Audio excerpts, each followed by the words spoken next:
अंधेरी रात में चारों तरफ सन्नाटा छाया हुआ था। सुनाई दे रही थी तो सिर्फ कुत्तों और झिंगुरों की आवाज।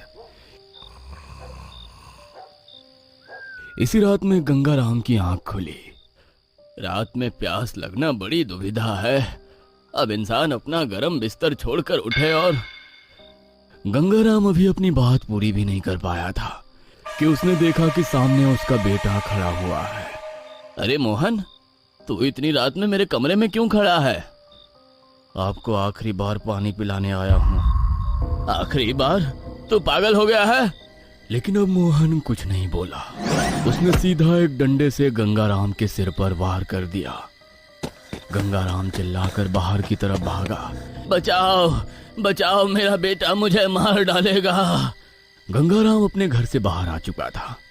उसके चिल्लाने से कुछ लोग उठ गए थे, लेकिन तभी पीछे से मोहन भी आ गया और उसने डंडे के लगातार वार से गंगाराम को मार डाला और वापस घर में भाग गया।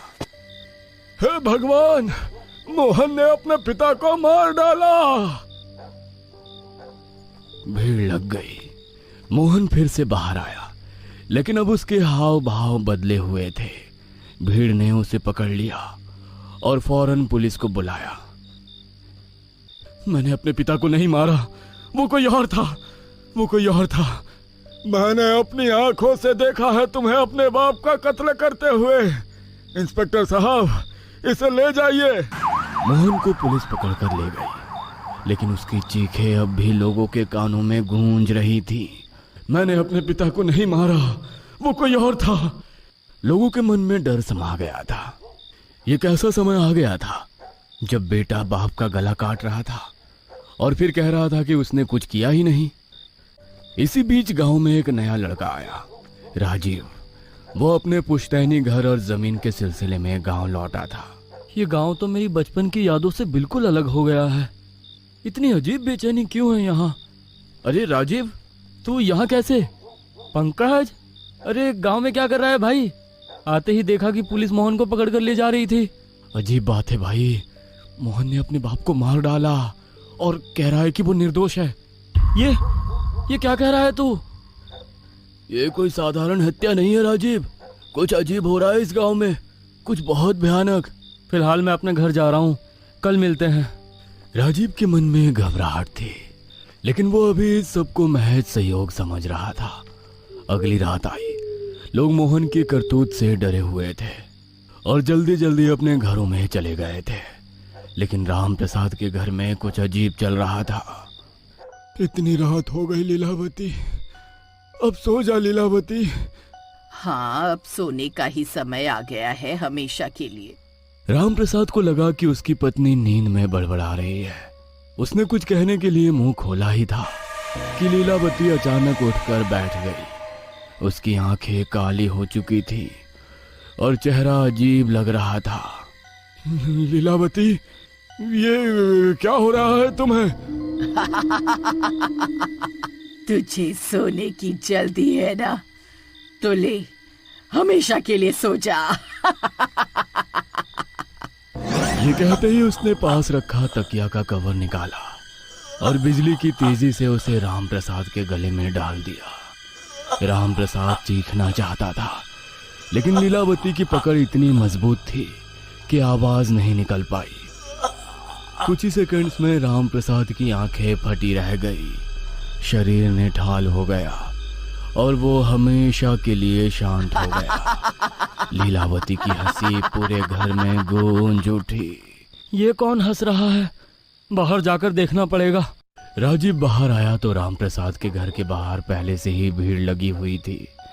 राम प्रसाद की लाश देखकर हर कोई सहम गया था, पर सबसे ज्यादा डरावनी बात यह थी कि लीलावती अब रो रही थी। ये क्या कर दिया तूने लीलावती?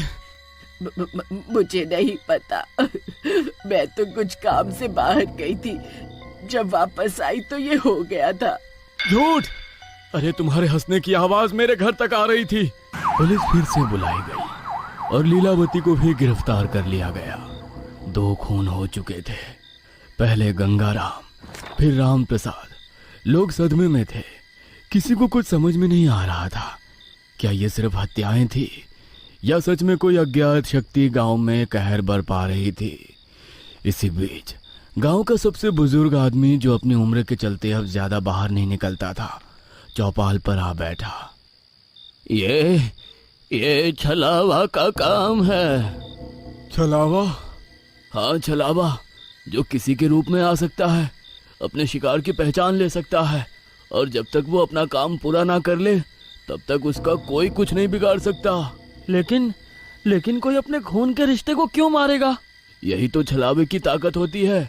ये तुम्हें दिखेगा तुम्हारे अपने जैसा, बोलेगा तुम्हारे अपने जैसा, लेकिन असल में वो तुम्हारा अपना होगा ही नहीं। राजीव, जो खुद पुलिस वाला था, तर्क देते हुए बोला, ये सब अंधविश्वास है। छलावा वलावा कुछ नहीं होता। मैं पुलिस वाला हूँ, मैं पता लगाऊंगा कि असली गुनहगार कौन है। बूढ़ा हंसता हुआ अपने घर में चला गया। रात का तीसरा पहर था। पंकज अपने घर में सोया हुआ था। अचानक दरवाजे पर दस्तक हुई। कौन है इतनी रात को? कोई जवाब नहीं आया, लेकिन दस्तक जारी रही। पंकज उठकर दरवाजे की तरफ बढ़ा, और जैसे ही उसने दरवाजा खोला, उसके सामने श्यामलाल खड़ा था, लेकिन उसकी आंखें असामान्य रूप से लाल थीं। श्यामलाल, इतनी रात को यहाँ? पंकज, तेरा वक्त पूरा हो गया। ये कहते ही उसने पास रखा लोहे का सरिया उठाया और झटके से पंकज के सिर पे दे मारा। पंकज की दर्द भरी चीख पूरे गांव में गूंज उठी। जब लोग दौड़ते हुए उसके घर पहुंचे, तब तक वो मर चुका था। गांव में फिर से दहशत छा गई। अब ये पूरी तरह साफ हो चुका था कि ये कोई सामान्य घटनाएं नहीं थीं। इस गांव के लोगों को क्या हो गया है? मैंने कहा था ना, तब मेरी बात किसी ने नहीं सुनी।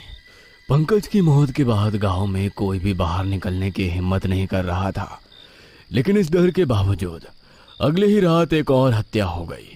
प्रीतम अपने घर में आराम से चारपाई पर लेटा था। उसकी बेटी संगीता रसोई में कुछ काम कर रही थी। संगीता बेटा, जरा पानी ला दे, बड़ी प्यास लगी है। लेकिन संगीता कुछ नहीं बोली। उसने अचानक पास रखी रसोई की चाकू उठाई और सीधे प्रीतम की छाती में घोंप दी। अरे ये क्या कर रही है संगीता? अब कोई प्यासा नहीं रहेगा बाबा। प्रीतम की आंखें धीरे धीरे ठंडी पड़ गई और संगीता वहीं मुस्कुरा रही थी। जब गांव वालों को यह खबर मिली तो हर कोई कांप गया। अब किसी को कोई संदेह नहीं रहा कि गांव में वाकई छलावा आ चुका था। यह छलावा का ही काम है, पक्का। हे भगवान, ये इस गांव को किसकी नजर लग गई है? अब तक 4 हत्याएं हो चुकी थी। गंगाराम, राम प्रसाद, पंकज और प्रीतम। गांव वाले अब खुले में चलने से भी डरने लगे थे। कौन कब किसका रूप बदल ले और किसे मार डाले, कोई नहीं जानता था। इसी समय गांव में रहने वाले सबसे चतुर आदमी चंदन ने सबको इकट्ठा किया। मैंने कुछ नोटिस किया है। क्या? छलावा कभी एक पैटर्न में नहीं मारता, वो रैंडमली लोगों को मारता है। लेकिन यहाँ एक पैटर्न है। क्या मतलब? ध्यान से देखो, जिन जिन लोगों की हत्या हुई है, ये सब एक दूसरे से जुड़े थे। कैसे जुड़े थे? ये सब जमीन की खरीद फरोख्त में शामिल थे। और अगला नंबर मेरे पिता का है, क्योंकि वो इन्हीं के साथ थे। मेरी बारी? अगर ऐसा है तो मतलब छलावा तुम्हारा रूप लेकर आएगा। हाँ, हमें तैयार रहना होगा। गांव में अब हर कोई दहशत में था। रात हो चुकी थी, लेकिन इस बार चंदन के घर कोई नहीं आया। उसकी सांसें तेज चल रही थी। वो पूरी रात जागता रहा, पर कोई भी हमला नहीं हुआ। सुबह हुई तो राजीव उससे मिलने आया। चंदन, रात तो शांति से निकल गई, लगता है छलावा भी डर गया है तुझसे। चंदन ने गहरी नजरों से उसकी ओर देखा। फिर अचानक बिना कुछ कहे उसने पास रखा चाकू उठाया और झटके से राजीव के पेट में घोंप दिया। चंदन, ये तूने क्या किया? राजीव लड़खड़ाते हुए जमीन पर गिर पड़ा। उसका शरीर झटकों से कांप रहा था। लोग दौड़ते हुए वहां पहुंचे। चंदन, तुझे क्या हो गया है? अरे तूने राजीव को क्यों मार दिया? हमने तो सोचा था कि तू इस छलावे से बच जाएगा, पर तू तो खुद ही हत्यारा बन गया। लेकिन तभी राजीव का शरीर अचानक अजीब तरीके से मरोड़ खाने लगा और वो छलावे में बदल गया। हे भगवान, ये क्या हो रहा है? तभी सबका ध्यान अचानक गांव की दूसरी तरफ गया।